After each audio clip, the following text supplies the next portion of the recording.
There's something about the 60s and 70s, and I guess earlier than that, that's just inherently creepy to me. It's probably because of the lack of technology. I think that, like, Yeah. you just have limited access to everything, right? There's no cell phones. If there's an emergency, you have to, like, fucking dial. No life alert. You have to make sparks on a rotary phone to fucking call the police and shit. Yes, the realities of the dangers of life were much more present. You get kidnapped, you're fucking gone forever. You get murdered, they're not solving that shit. I mean, fucking, they're just now starting to solve some murders from, like, the 1960s and 70s because of, like, modern fucking True. DNA shit, yeah. You know, it's Halloween. I guess everyone's entitled to one good scare, huh? A film that's 40 years old, that spawned a franchise that, for better or worse, has, you know, stood the test of time and continues to be popular. As we see, there was just a new trilogy that came to an end. Does this original from 1978 hold up? Does it hold up to today's standards for horror movies, or lack thereof standards, some would argue? And let's try to answer that question by looking back. Great question. On the night he came home. And as we said, the film that started it all and introduced us to The Shape. Death has come to your little town, Sheriff. Now, of course, Halloween is directed by John Carpenter, written and directed by John Carpenter, co-written by Deborah Hill. Came out in 1978. Technically, this isn't the first slasher film. It did kick off the slasher genre, technically, but not the first of its kind. 3 movies come to mind that came before it, before the slasher genre was established. Obviously, Psycho is, like, inherently part of all of them, but I'm thinking Texas Chainsaw Massacre, Black Christmas, and the Town That Dreaded Sundown as, like, 3, like, pre-slasher movies. What is there to say that hasn't been said about Halloween before? Such a simple premise, such a simple story. You don't get more simple than a guy in a mask with a knife fucking stalking and killing some people. Huge knife, too. Oh, yeah. Big one. I even know the brand because I'm a sicko. Damn. And it's impossible to find. Trust me. Michael Myers kills his sister, Judith, in 1963 as a child.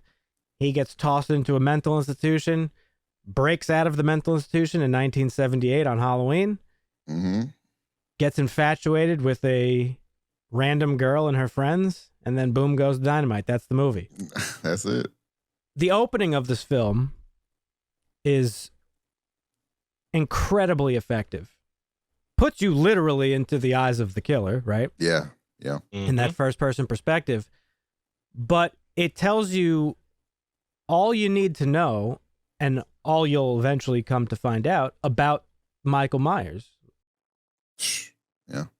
It sets up all the things that come later in the film about how he approaches killing, which is, you know, he stalks, he lurks, he watches, and then, you know, does the deed.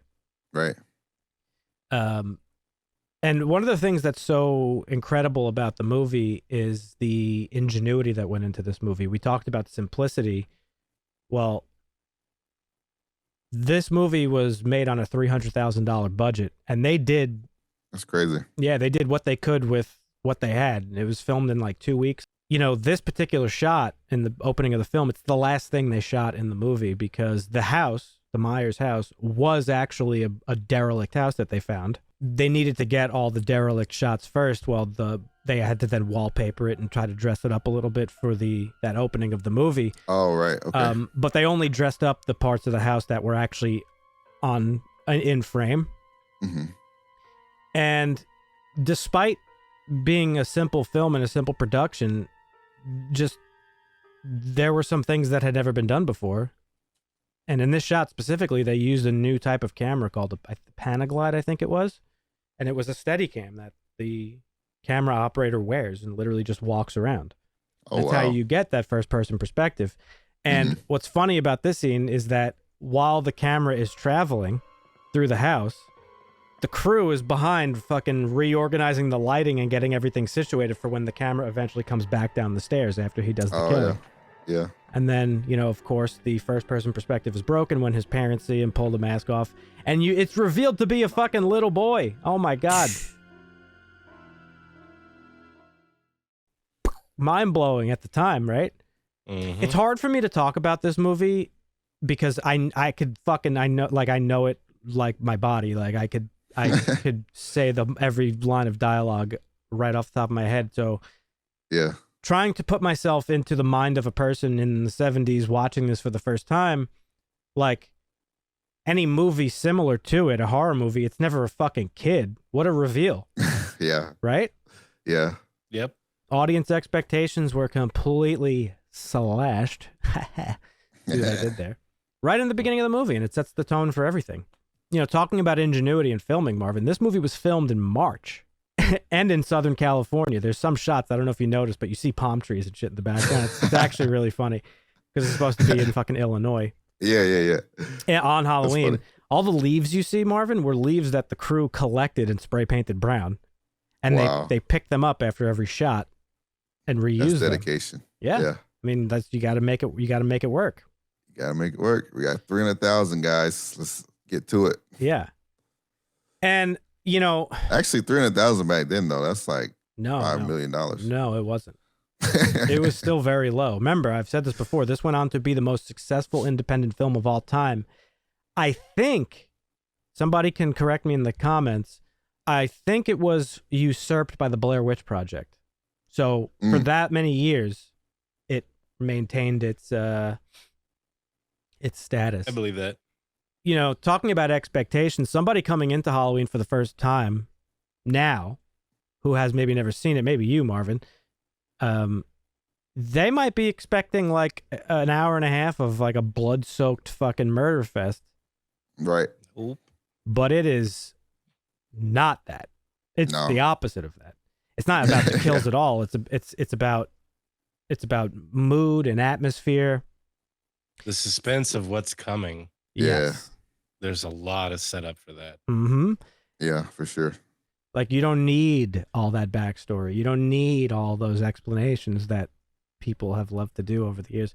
So again, I guess people they love stuff, so they like to add layers and stuff. Yeah, well, I guess that's what I was going to say, is leaving the audience with questions to fill in the answers with their mind amongst each other. It's like, well, why was he doing that? Well, maybe because he was doing that. You're making them talk about it, which is what you want people to do. Yep. And the funny thing is talking about like kills and stuff like that. He only kills three people in this movie. Well, 4 if you count the mechanic who was just in the wrong place at the wrong time. And a dog. Yeah. Yeah. That was fucked up. That was fucked up. All the people were fine. Don't kill a dog, bro. Yeah. There's a website, Does the Dog Die? Is it really? Where you could check to see if a dog dies before you watch a movie. Yeah. It's actually hilarious. C refuses to watch any movie without first checking the website. Well, she's like my aunt. My aunt's a huge animal lover, as am I, but every time I'll suggest something, she's like, do animals die in it? I'm like, yeah. I'm like, no. It's a real thing, dude. People don't fuck around with that. How you knew about such a website, but that makes sense. Yeah. That's actually, I know literally all the ins and outs of this movie and its production and stuff. It's the one scene I don't understand how they filmed, like how to get that dog's lifeless leg to fall after he chokes it out. I don't know if it was a real dog or not. I'd assume not. Obviously, they didn't kill a fucking dog, but it looks very realistic. So I don't know. It was 78. I don't know what year. I don't know what year they had to start putting no animals were harmed in the making of this video. Shit. Oh, That's interesting. deep. Interesting. That dog definitely died for the cause. Poor dog. Sorry, little dog. You went out like a legend for a good cause. Shout out to the dog. Shout out to the unnamed dog. I think the Halloween music is one of the most influential as far as like. Oh yeah, in terms of like horror side. I mean, you have Jaws, obviously, but and then when you get into like sound of it, because there's distinct things about movies, like Friday the 13th, you got the but with this, that music hits. Like, also, John Carpenter wrote it in 2 days. Yeah, the entire score of the movie, and he screened the movie. He's a great music artist. Amazing. he screened the movie initially without any music attached to it, and the person he screened it to was like, "This fucking sucks. This isn't scary." Well, when he came back to her with the score, he was like, "Oh my god, this movie's fucking terrifying." Hell yeah. So it really illustrates how effective music is in a film, especially in Halloween. It's like one of the tonality, one of the driving forces of this movie. And because it telegraphs like it sets up the dread and telegraphs like the moments when like shit's gonna get wild, as does the breathing behind the mask. Yep. The breathing behind the mask is like the Jaws thing. It's like, you know, right, because you hear it. It's very subtle at times, but there's moments specifically when she gets back into the house after that chase scene and the windows open and you see the drapes blowing. For a brief moment before he pops up, you start to hear the and it's like, oh shit. The thing I really wanted to talk about with this movie that I don't think a lot of people, I've never really seen it approached this way, is the concept of fate. And I think it's one of the aspects of this movie that, like, that's one of the things that makes this movie have that timeless appeal to it. Because it speaks to like universal human challenges, right? Of like, it's just like a part of the human experience. And I don't mean fate in like the magical, mystical sense of like, oh, it is my fate to pull this sword out of the stone. Like, don't transport a crazy person on Halloween who's killed people on Halloween. It's mortality and how we face that. There's a scene in Laurie's class. It's when she looks out the window and she sees him standing by the car. She's asked her, I don't know what they're reading exactly, but she's asked by the teacher to like respond to the question. And she says, Costain wrote that fate was somehow related only to religion, where Samuels felt that, well, fate was like a natural element, like earth, air, fire, and water. That's right. Samuels definitely personified fate. In Samuel's writing, fate is immovable, like a mountain. It stands where man passes away. Fate never changes. This movie's just about fate. It's like how the paths of a fucking psycho fucking kid who breaks out of a mental institution, who just wanted to go back to his house, how his path could cross with just some fucking average humdrum teenager, right? Right. And for no rhyme or reason. It'd be like that. It do be like that. You just get caught up. Yeah, wrong place, wrong time. And it could have been anybody. And that's the cool thing. One of the cool things David Gordon Green did in his trilogy was that he doubled down on that fact that it was never about her, right? Right. As the series progresses, it does become about her. Halloween 2, he's chasing her. Halloween 4, he's chasing her niece. And 5, and yada, yada, yada, so on and so forth. It very much becomes about, like, the verses, right? But she's told flat out in Halloween Kills that, like, this isn't about you. You were just in the wrong place at the wrong time. Right. And watching Halloween on its own, it's evident. It could have been anybody that showed up at his doorstep. It just happened to be her. Yeah. But I think that what they say about fate also mirrors Michael Myers, a.k.a. The Shape, a.k.a. the Boogeyman, as a character, and the very specific way that John Carpenter wanted to portray him in this movie. I complained about this a little bit when we talked about Halloween Ends, and I think a lot of people have a misunderstanding of the character. And I'm not saying that to like insult anybody or tell them that they're wrong or gatekeep the fandom or anything. But they take all the stuff about evil and shit like very literally. Like very literally, when it really isn't. Like evil as a higher power type of thing instead of evil from within an individual. Well, I guess evil is hard to quantify as like a concept because like the only meaning that it has is what we as human beings have given it. Right. Yeah. And what is morality? Like it's a deep fucking black hole of philosophy and like goes into religion and like what is morality and all this stuff. Mm-hmm. But luckily as a civilization, we've all pretty much collectively agreed that like it's immoral to fucking take another person's life. Yeah. Right? Really to take any life. Yeah. I think that was like, well, it's kind of a sidebar, but that was like Dahmer's thing. Like he just didn't have any type of moral compass. Right. Or anything like that. So he just saw himself as like a superior human. Right. That was just killing other, Right. Well, the thing or with evolved or something like that. yeah, well, the thing that's a running theme with all serial killers generally is that they're very, very smart, but they're also like super narcissistic. Mm. And they all do the same shit. They try to get caught after a while because they want the recognition of what they're doing. They want to play with the police. They want to play with the media because they ultimately want that recognition, right? Yeah. But that's not present here in Michael Myers. No, not at all. Yeah. Over the course of subsequent sequels, that characterization has been diluted quite a bit. Because the initial intent was to be done one and done on one single day and leave you with that mystery. Like, that's it. That's the thing, right? Yeah, yeah. And there's a couple of things that I took note of that I think mirror the Shape's whole fucking deal to that theme of fate, is that he is immovable like a mountain. Not literally and physically. I mean, yes, he is very strong and powerful, as we see in a couple of scenes. But the part of where she says fate's like a natural element, like earth, air, fire, and water. It stands where man passes away. Fate never changes. Well, that's evil. That's what evil is in John Carpenter's vision of Halloween. And Michael is the personification of evil. Not in that he is evil. He's not the devil. He's not possessed. He's not cursed. He doesn't have any of this. It is a concept. Sick person. His act. It is simply his act. It is a concept given flesh, is essentially what he is. It's no coincidence that when she's babysitting, they're watching The Thing from Another World, which came out in 1951, that John Carpenter would come to remake a couple years after Halloween in what is probably the greatest sci-fi film of all time. But that's on television as Michael stalking his prey. And it's not just because John Carpenter is a big fan of Howard Hawks, who directed that movie, but The Thing is a mysterious and deadly entity that transcends our ability for understanding.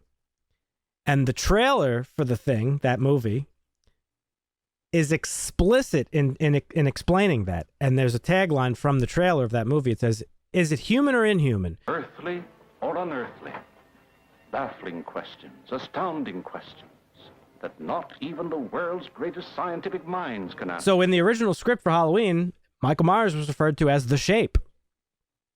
Deborah Hill explains in certain interviews the white mask was meant to imply the same thing about Michael Myers. He's faceless. She says this sort of pale visage that could resemble a human or not. And it's the same thing with The Thing. It's like it's so the line is blurred between human and inhuman, and you can't fully grasp it, right? Yeah. And that is all strengthened by Dr. Loomis's many lines of dialogue about it, but the one in particular, he describes Michael in the beginning of the movie as an it. And the nurse even takes note of it. She's like, you can call him a him. And he's like, no, not this one. If you want. Nope. Underestimated. Don't you think we could refer to it as him? If you say so. Hey, Loomis was a real one, though. Loomis tried. Yeah. He says, I spent 8 years trying to reach him and another 6 trying to keep him locked up because I realized that what was living behind that boy's eyes was purely and simply Evil. It's his character that really drives the narrative, and it's not backstory. It's just a little bit of insight to what this guy is, or this thing is, through the eyes of somebody who spent so much time with him. And I think that's where people get very confused, is they take the things that Loomis says quite literally, but it's the same stuff that one would say about spending time with Jeffrey Dahmer. You'd be like, oh, this guy's he's evil incarnate. Like he lacks any human, he lacks humanity in that he doesn't value life. Right. He's not a monster in like the physical sense. That's just not what he is. He's and John Carpenter has a quote that I jotted down here. To make Michael frightening, I had him walk like a man, not a monster. And when John Carpenter was asked about Rob Zombie's remake, he said, I thought that he took away the mystique of the story by explaining too much. I don't care about that. It's supposed to be a force of nature.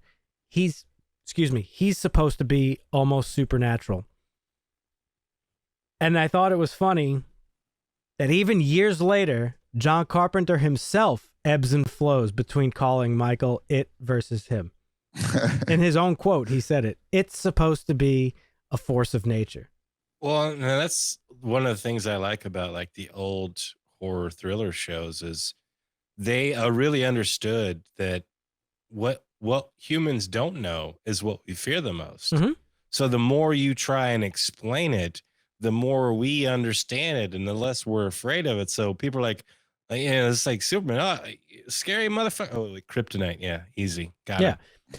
it. Something that this series as a whole has done a lot, and one of the big reasons why I think the new trilogy didn't work, one of the many reasons why the new trilogy didn't work, but they make Michael like a walking contradiction, because after Halloween 1, every subsequent sequel has simultaneously tried to grapple somehow with his humanity while also giving him, some sort of this Promoting his inhumanity or well, they always try to give him an superhuman. explanation to his evil, but they always still try to make it like prop up that he's evil.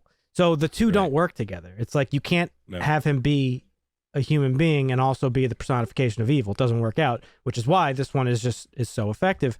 And, capped off by that ending of, oh fuck, he's gone. I knew this would happen. It maintains that mystery that's been present throughout the whole movie of like, holy fuck, like, is he a human? Like, I don't know. Like, it's like we can't fucking put our finger on it. Right. And by the end of the film, Michael becomes the boogeyman, is what they've been saying throughout the whole movie. And she says it was the boogeyman. Loomis replies, the boogeyman. As a matter of fact, it was. the shape is still out there. He's everywhere. We carry him with us after the credits roll. And that's why the ending was so effective, and subsequently bringing him back in any sequel, is fucking stupid. Ruins that whole shit that we just talked about for 20 minutes. Yeah, I agree. What's your guys' favorite parts of this movie? There's so many. Oh, man. Mine is the scene where she finds her dead friends and then she's leaning up against the wall, and it's a very iconic scene, but his face slowly starts to appear in the darkness behind her. Yeah. And this was done, they wanted to portray your eyes adjusting to the darkness. Like, how longer you're in darkness. Yeah. And the way they did that was That's they put a little blue light on a slider and they slowly turned it up. Shout out to Dean Cundy. He's literally one of the best cinematographers of all time. But masterclass in how to fucking shoot a movie. Wide angle shots, fucking proper lighting. Yeah. The darkness in this movie, shadows are almost a character. Well, can I have two? Yeah, sure. No rules, Yes. Marvin. Well, No. one is probably everyone's, which is Loomis looking over the balcony at the end. Yeah. That's a great one. I think that was like a fucking amazing scene. Can I give you a little tidbit about that? Yeah. So when they shot this, Donald Pleasance, who played Loomis, was the professional actor in a crew of fucking kids who were just slapping a movie together in a couple weeks. So he came to John Carpenter and said, I could play this two ways. I could look surprised, or I could do it, oh, I knew this would happen. Look. And John Carpenter said, give me that one. And he did it, and that's what they ended up going with. And I just thought that was a cool thing that Donald Pleasance, because Donald Pleasance came to this movie hesitantly. He didn't really want to do it. But ultimately, he saw something in the script and in John Carpenter. But yeah, that's a cool piece of information. But go ahead. What's your second one? Oh man, who was it that Michael first killed in the car? Nancy. Yeah, I like that scene too, with the fucking foggy ass windows fogged up. Not Nancy, Annie. Nancy's Annie. Oh no, wait, Okay. yeah, Nancy's her real name. Sorry. Oh. Go ahead. Annie. Okay. Dan Annie. knows too much. He knows way too much. Yeah, he's deep. I thought that was a good It's scene. Nancy and Annie. When he kills her in the car? Yeah. Yeah, it's so subtle too, because she the door's locked. She goes to get her keys. She comes back. The door's open. She doesn't realize it She didn't even because she's singing and she's looking forward to getting fucked. And then she gets into the car And she's like, "Oh shit! Like, what the fuck? Why is Why there is it so fog foggy in inside?" here? Yeah. Oh, Oh, and now I'm dead. evil is in the back seat. Somebody's. Yep. Yeah. How about you, Dusty? What's your favorite scene? I don't know that I have a favorite scene per se. I think all the scenes are great in this. I think some of my favorite stuff True. about this movie is the suspense building stuff where you just see Michael Myers, aka the Shape, standing around, like, catching Laurie's eye, like, what? The fuck? Well, again, that's Did you guys see that shit? Like, Yeah. that's the type of cinema and shit. Like, all right, something's about to happen, and you're starting to get invested in it. Just the brilliance of those little scenes is what like pulls you in, and the music to go along with it is just amazing. Like, the little stuff for me. That reminds me a lot of It Follows, when there's somebody walking up and you don't know if they're a real person or they're it. It's like the same shit. Yeah, It's well, like, oh fuck, was that Michael or was that just a normal fucking person? Some people know how to build suspense, and some people don't. The thing and is, a good horror movie needs it. The thing about the way they do it in this, it builds the suspense, but oftentimes it flatlines, doesn't go anywhere. which is fine. No, which is awesome because it subverts your expectations. Now in horror movies, what's the strategy? It's the same. Scare. It's literally, dude, I watch horror movies and you could predict literally beat for beat what's going to happen. It's like you get that camera angle and then the camera turns and then it comes back. It's boom, something's right there in your face. Same thing. This doesn't do that. This starts to build the tension and then all of a sudden it flattens out and you're like, oh. And then it builds it up again and it kind of keeps you like, oh. It's like edging, but with like being scared. You an edger, true. Marvin? That's true. He just ignored me. Every time she sees him, he's gone with the wind, and it's like she's left to question, like, well, am I just freaking out? Like, what's going on? Right. Am I going crazy or? And the best, did I see some really scary shit? Because either answer is scary. Right. The best scene, like in that sphere, is when she looks out her window and he's standing in the sheets. Not only is that creepy as fuck that he's just standing there looking, so good, but then he's gone. They cut to her and they cut back and he's gone. But if you noticed, the whole time she's still looking out the window, which is very interesting that he's just there and gone. Now, he didn't just evaporate into thin air.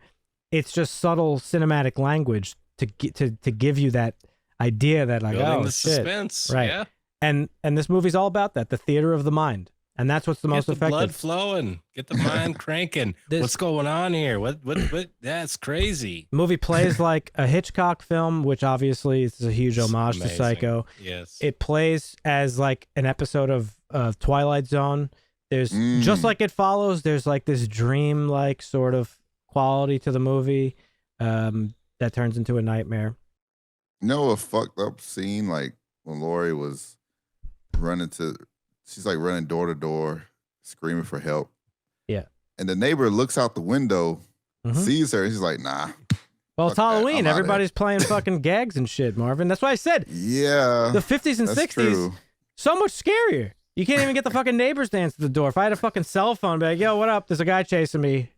You know, lock yourself in a fucking bathroom or something. It's true, dude. There's so many things that just came together to make this movie what it became. And yeah, it was magical. Yeah, again, what is there to say that hasn't been said before? A moment in history that will almost fateful. Yeah, exactly. Easy second, third, fourth watch. Oh my god, easy. Try the 150th. I don't know. I can't even recall how many times I've watched this movie. I certainly watch it at least once a year on Halloween, but I think I probably watch it multiple times a year. I've seen it once a year and sometimes 2, 3, 4 times a year. Yeah. This movie has huge legacy bias. But for the right reasons. Of course. But yeah, obviously, that's like Jaws. Like there's some like, and this is like going back to the audio stuff that I was talking about, you know. Yeah. You've got the Halloween music, the piano keys, you got the Jaws music, you got the, you know, the Friday the 13th, the sound effects, like that stuff that brings you back. Like it's not, because you could look at a movie like It Follows, like in 30 years, what is really going to stand out about? It's a good movie, but is there anything that this is the or the that there's little things in some movies that are so magical that they stand out and they stand the test of time and you remember them 10, 20, 30, 40 years later. And this has a color, not just the soundtrack, but the cinematography and everything like it. Yeah. It holds true. Yep. I agree. Does it hold up by today's standards? I say yes. I think if this movie came out as is, unchanged, tomorrow, it would be just as effective as it was. I think audiences, like, I don't think this movie's scary, really, but that's probably because of, like, desensitization over the years of, like, what we get now from horror movies. I think it's thrilling, but I don't think it's, like, outright scary. But we've talked about this. I don't think many things are scary. Right. But I do think it would hold up. I think it would be a very effective movie. Because of the theater of the mind stuff, because of the way it plays with tension, it like stretches the rubber band, doesn't snap it back, it like gently lets it go back into place, and all that good stuff. Rating wise, I would give this like a 10 out of 10, but I know how Dusty feels. I think it's the perfect movie. It's just it's unbelievable, it's flawless, and that's just that. Marvin? Yeah, it was great. I would say yes to the question asked as well. Big fan of this. If I'm rating it, I'll probably give it an 8. High bars. Dusty, what about you? Does it hold up? It 100% holds up. The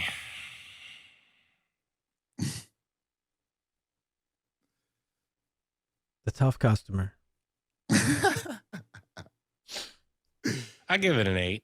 Okay, I'll take it. It's and you know my feeling, there is no 10 movie. I know. I'll never rate a movie 10. So 8 is very high. Yeah. High rating. This movie, it stands out, and interesting enough, like you say, if it released today, I think it would just do this as well. I think there would be a lot more interesting social and political commentary on the movie. Well, again, keep in mind, come out I say just today as is versus in right.